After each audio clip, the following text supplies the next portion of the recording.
E olha aqui, quem está comigo aqui é o doutor Alessandro Azzoni, advogado, urbanista, ambientalista. Olha que interessante, olha aí. E olha, a gente vai falar sobre essa questão do coronavírus, né, sobre os impactos disso. A gente estava falando, né, doutor?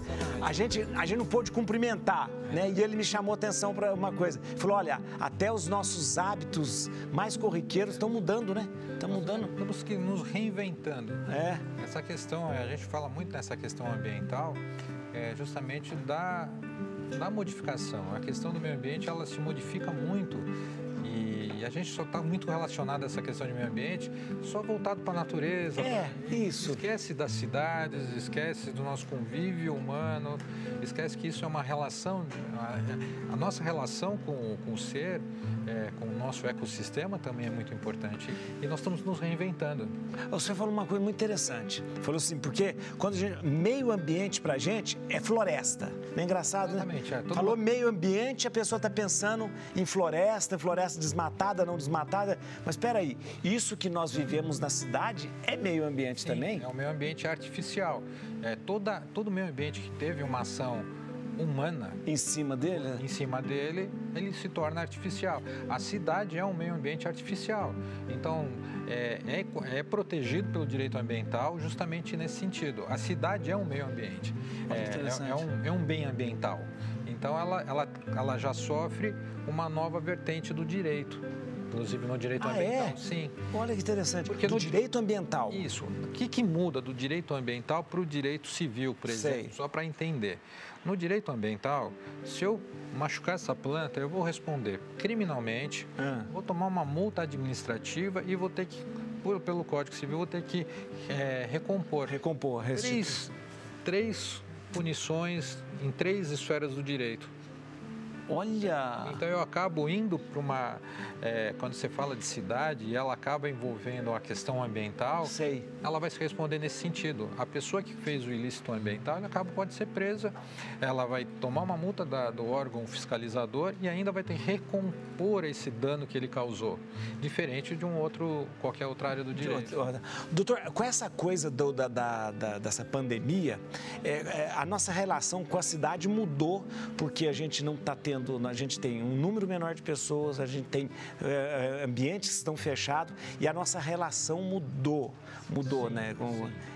Isso tende, de repente, a nos ensinar alguma coisa para que mude para frente? Sim, nós tivemos eu até por uma revista, me fizeram justamente a questão dos impactos do efeito da emissão de gases, justamente nesse período que houve a desativação.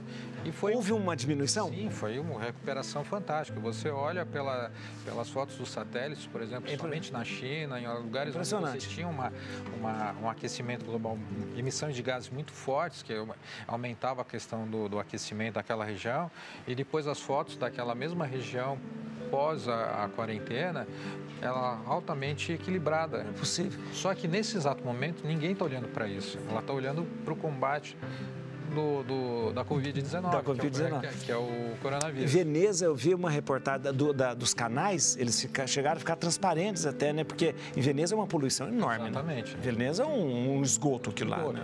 Todo mundo jogando, né? É esgoto. E é interessante que parece que foi um respiro da natureza, né? Aí fica a lição. Será que isso a gente tem que aprender? Porque se a gente olhar bem, justamente essa questão. Por que nós estamos tendo tantas epidemias, pandemias relacionadas à zoonoses? Zoonose que você fala quando vem de algum... De animal. Né? O H1N1 veio da gripe aviária, né? Isso.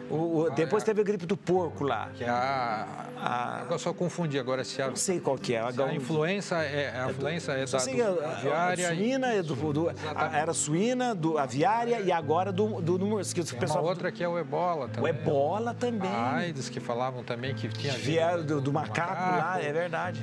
A chikungunya, a dengue.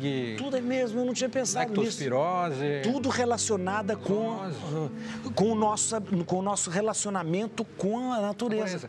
Cada vez que a gente promove um desmatamento, quando você faz uma expansão urbana, você acaba adentrando num ecossistema que era natural, né? E você acaba invadindo. essa fauna que está lá, ela vai migrar para as cidades. Foi o caso. Existe não sabe qual é o vetor responsável, se é um morcego, se é uma cobra, não sabe qual é o vetor.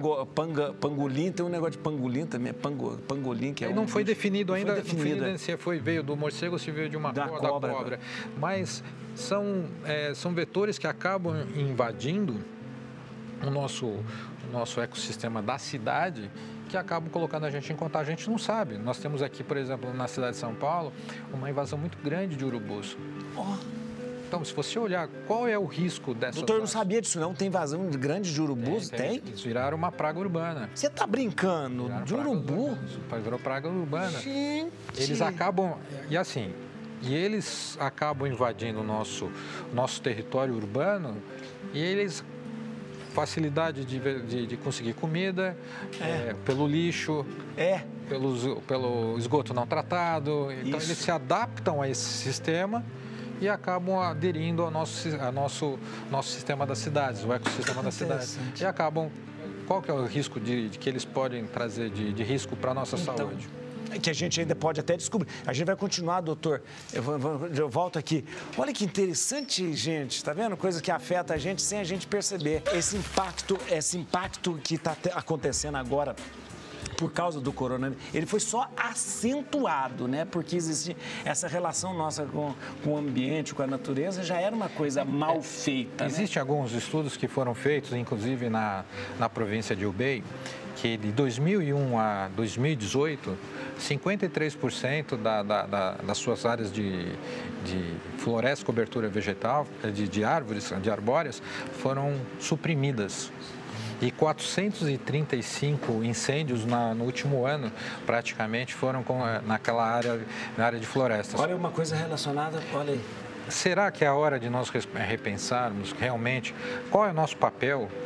Olha, dá uma olhada o que está reformulando o mundo. Nós não temos como escapar de chegar como a gente fazia antes. Aqui está ruim, eu vou para outro lugar que é mais seguro. Não, todo lugar não existe segurança. A segurança se faz dentro da sua casa, no método como você faz a sua higienização. Será que não é hora de a gente pensar realmente, inclusive no que o Papa sempre pregou? Sim. O Papa Francisco, ele tem essa preocupação muito grande, né? A encíclica papal dele foi fantástica, linda. O nome ecologia, a palavra ecologia é justamente isso, né? Oikos onde nós é a casa, né? É a casa. Entender que é uma casa que é de todo mundo é muito complicado, Exatamente. né? E nós temos que pensar que é o seguinte, mas onde eu moro não tem esse problema, mas cada vez que você vai jogando mais a população, mais na área periférica, mais eles vão invadindo, mais contato eles vão ter com essa parte dessas contatos com zoonoses. Com zoonoses, E o que acontece? Eles não têm higiene, não é levado o sistema de saúde, não é sistema de saneamento, é uma questão sanitária. Então, essa população que fica às margens das grandes cidades, elas acabam sendo os vetores que acabam potencializando as doenças. Foi o caso da chikungunya, dengue, febre amarela. Então, quer dizer, será que não é hora de a gente repensar? Será que tudo isso que está acontecendo não é um momento de reavaliar qual é o nosso papel com a nossa casa? Doutor, o senhor é advogado ambientalista. É uma coisa muito rara da gente ver, né? Porque geralmente a gente vê um advogado, ele trabalha criminalista, civil, família, tributário e tal.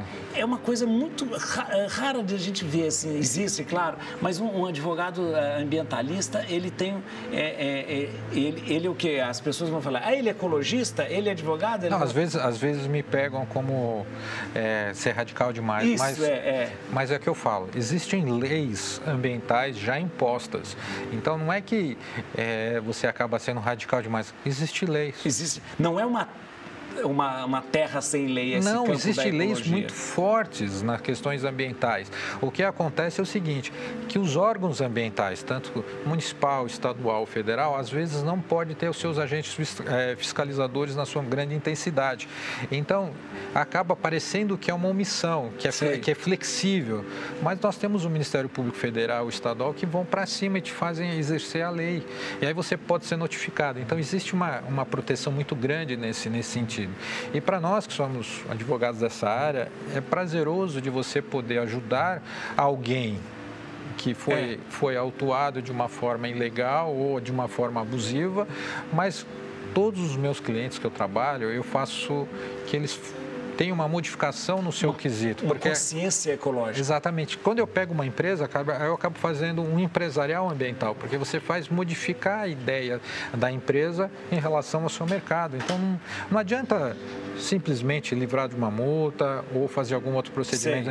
Você tem que pensar na sua casa, no nosso ecossistema. Doutor, eu queria agradecer o senhor. Foi muito. Olha, eu vou dar aqui os contatos do doutor Alessandro Azzoni, advogado, urbanista e ambientalista. É muito interessante essa questão. Um dia a gente podia voltar para conversar sobre urbanização, essa coisa. Isso é importante, muito interessante. Porque existe uma coisa muito errada quando se fala de cidades que são feitas, né? Essas cidades são mal planejadas. Mal planejadas, as periferias não são olhadas com a devida atenção, saneamento não é levado em consideração. Cidades grandes demais também, né? A gente viu uma coisa... É uma coisa... Eu já estou entrando no outro assunto aqui. Só perguntar uma coisa para eles, porque a gente vê quanto menos evoluídos países, desculpa falar, menos desenvolvidos países, as cidades são maiores, né? A gente, por exemplo... descontrole. A gente não vê, por exemplo, você não vê em países super desenvolvidos, megalópolis como São Paulo, nada disso. Você vê cidades pequenas... Por quê? É a busca do emprego. Então, é uma cidade onde você tinha uma concentração industrial, polo de trabalho, e as pessoas vão se agregando e elas não têm onde morar, ela vai morando na sua parte periférica. Essas partes periféricas, elas acabam se tornando grandes bairros que acabam jogando as pessoas cada vez mais para as extremidades. E assim vai. Então, as cidades se tornam muito grandes. Aí, atrás disso, vai a questão da injustiça social, vai a questão também do ambiente, vai tudo atrás. Aí pega a parte de saneamento, pega tudo, que envolve a questão do meio ambiente da cidade. Também, né? Olha, o contato do doutor Alessandro no Instagram, @AleAzzoni, que é Alessandro Azzoni. AleAzzoni, Zone com 2 Es, viu, gente? Zone com 2 Es. AleAzzoni no Instagram. E o telefone para contato é 0 operadora 11 99622 3023. 0 operadora 11 99622 3023. A senhora atua nessa área de ambiental, ecológica e também urbanista, né, doutor? Sim, é uma área que me dá muito prazer, é uma área que você acaba fazendo até um bem para a cidade. Muito interessante, muito obrigado, doutor. Eu que agradeço. Obrigado mesmo, viu? Obrigado, viu?